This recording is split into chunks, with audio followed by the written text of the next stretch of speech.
नमस्ते दोस्तों, मैं डॉक्टर अमन किशोर, कंसल्टेंट साइकियाट्रिस्ट, कॉलेज मानसिक आरोग्यशाला।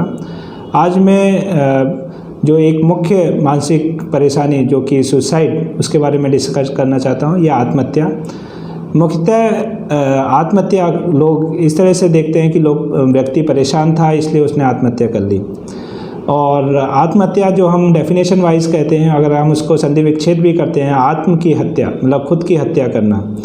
तो ऐसे व्यक्तियों में जो हमने साइकेट्री में या स्टडीज़ में ये कहा जाता है कि ऐसे व्यक्तियों में कई मुख्यतः जो मुख्य कारण होता है वो होता है डिप्रेशन का आना।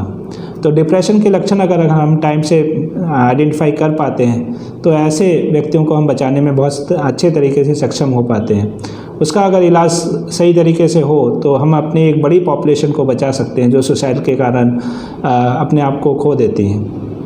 सुसाइड में जो डिप्रेशन के मुख्य लक्षण पाए जाते हैं जिसके कारण सुसाइड होता है, उसमें उदास मन का रहना, बहुत थकान का महसूस करना, किसी चीज़ की इच्छा ना होना और भविष्य के बारे में बहुत नकारात्मक ख्याल आते रहना कि भविष्य में मेरे बारे में कुछ नहीं रह गया है। तो ऐसे व्यक्तियों में अधिकतर ये देखा गया है कि वो होपलेस होके ये फाइनल आखिरी स्टेप निकालते हैं कि यही एक आखिरी रास्ता है, मैं इस चीज़ों से निकल पाऊँ।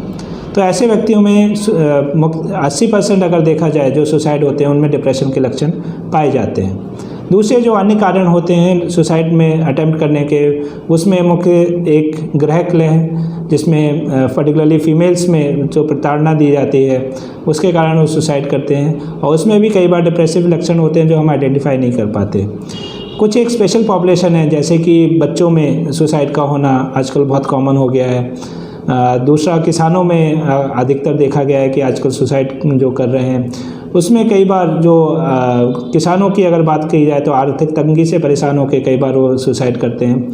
बच्चों में कई बार जो सुसाइड अटैम्प्ट्स देखे गए हैं, सुसाइड देखा गया है, उसमें ये पाया जाता है कि बच्चे अपनी जो क्षमता से ज़्यादा अपने आप को एक आकलन करते हैं कि मुझे इतना ही अगर परफॉर्म कर पाऊँगा या इतने मार्क्स आएंगे तभी मैं एक अच्छा व्यक्ति हूँ, या फिर पीयर प्रेशर कि वो सामने वाला बच्चा अच्छा कर रहा है और मैं क्यों नहीं कर पा रहा हूँ, या पेरेंटल प्रेशर कि मेरे बच्चे को इतना ही आना चाहिए, 96 आया तो अच्छा, 94 आया तो बुरा।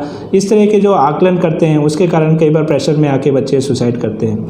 तो ऐसे बच्चों में आइडेंटिफाई करना कि ये चीज़ ऐसा नहीं है, उनके प्रोसेस को आइडेंटिफाई करना कि उन्होंने कैसी मेहनत की है उस एग्ज़ाम के लिए, इसके बाद ही उनके बारे में कोई कमेंट पास करें तो ज़्यादा अच्छा रहता है। और हरदम उसको प्रोत्साहन देना चाहिए कि उनके जो कार्य से वो खुश हैं, मार्क्स जो भी आए उससे उनको फ़र्क नहीं पड़ता है।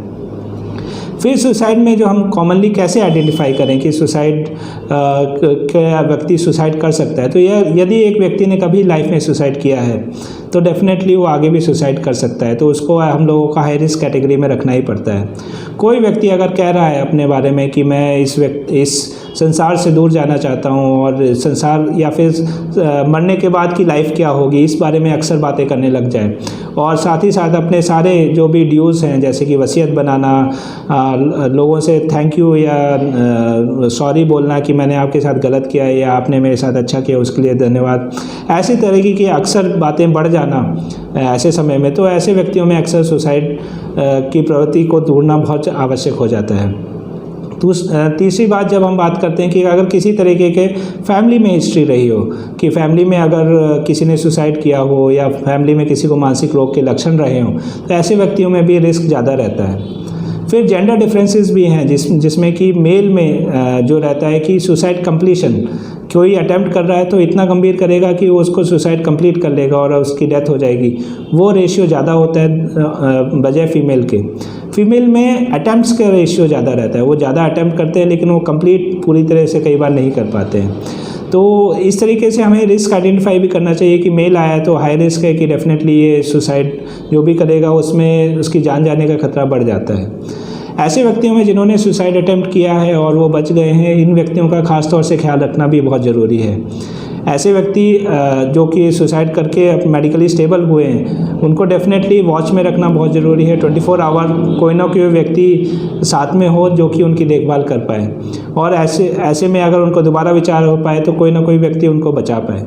दूसरा, उनके पास जो भी दवाइयाँ हैं उनको उनसे दूर रखना चाहिए ताकि वो उनका ओवरडोज करके इकट्ठा ना खा लें। तीसरा अगर हम बात करें, उनके आसपास ऐसी कोई भी वस्तु ना छोड़ें जो कि उसको सुसाइड में वो हेल्प कर पाएँ, जैसे कि तेज़ धार वाला चाकू, कैंची, कोई कपड़ा जिससे कि वो फंदा लगा पाए। ऐसी कोई भी चीज़ें उनके पास ऐसी ना छोड़ें जिसकी वजह से उनको अटेम्प्ट कर पाए। व्यक्ति जो सुसाइड कर चुका है उसको डेफिनेटली एक मनोरोग विशेषज्ञ से मिलना चाहिए, जिससे कि उनके कारणों को ढूंढा जा सके और उनको प्रिवेंट किया जा सके। आजकल कारगर दवाइयाँ भी आती हैं जो आत्महत्या के विचार हैं उनको कम करने में कारगर होती हैं, और पर्टिकुलरली जो मनोविकार होते हैं, मनोरोग होते हैं, उनको ठीक करने के लिए तो दवाइयाँ हैं ही। तो ऐसी दवाइयों का सेवन करके लोगों को जल्दी इन विचारों से दूर किया जा सकता है और बचाया जा सकता है। साथ ही साथ सोशल सपोर्ट देना ऐसे व्यक्तियों को बहुत ज़रूरी है कि उनको किस परेशानी की वजह से ऐसी चीज़ें की, उसको बचाव किया जा सके या उनको दूर किया जा सके, ताकि उनको आगे चल के भी वो सेम समस्याएं फिर से ना झेलें। तो ऐसे व्यक्तियों को जिनके सुसाइड अटेम्प्ट किया है या आपके आसपास ऐसा लगने लगा है कि कोई डिप्रेस्ड है और उनको होपलेसनेस हो रही है और ये सुसाइड कर सकता है, ऐसे व्यक्ति को ज़रूर मनोरोग विशेषज्ञ से मिलें और उनकी सलाह में उनका ट्रीटमेंट करा के उनको बचाएँ। नमस्ते।